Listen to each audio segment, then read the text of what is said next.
The sun hung low over the bustling streets of downtown Boston, casting long shadows across cracked sidewalks. The air smelled of sizzling street food, exhaust fumes, and the faint tang of autumn leaves.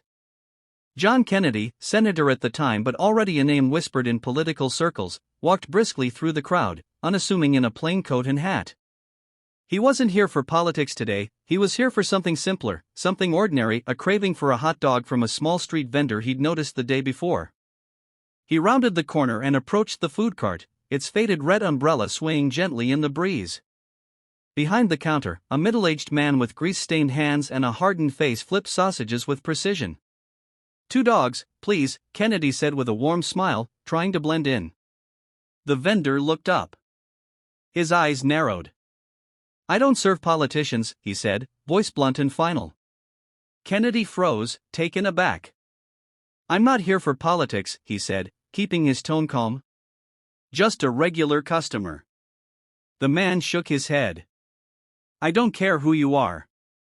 No politicians. Not today. Not ever." For a moment, the bustling street seemed to fall silent.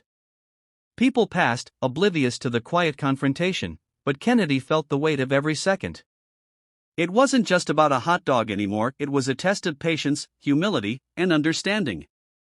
He could argue, plead, or leave, but something in the man's face, the hard-set jaw and tired eyes, told him this refusal came from more than mere stubbornness. There was history there. Pain, maybe.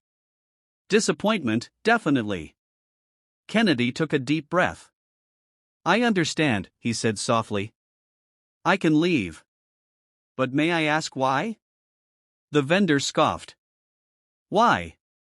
You think a politician wants to know why a working man refuses him? Because politicians don't care about people like me.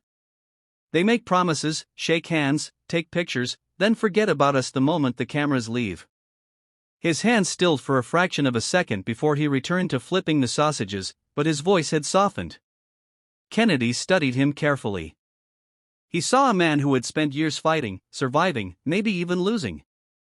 Kennedy didn't respond with anger or indignation. Instead, he nodded slowly. "You're right," he said. "Most don't notice people like you. But I want to listen, if you'll let me." The vendor paused. Silence hung between them, broken only by the hiss of the grill.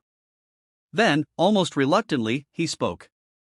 He told Kennedy about the struggles of running a small business in a city that often ignored people like him, about rising costs, about family responsibilities, about the fear of being invisible in a world that celebrated power over perseverance.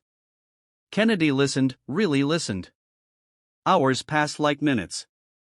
Passers-by came and went, some recognizing the senator and whispering excitedly, others oblivious.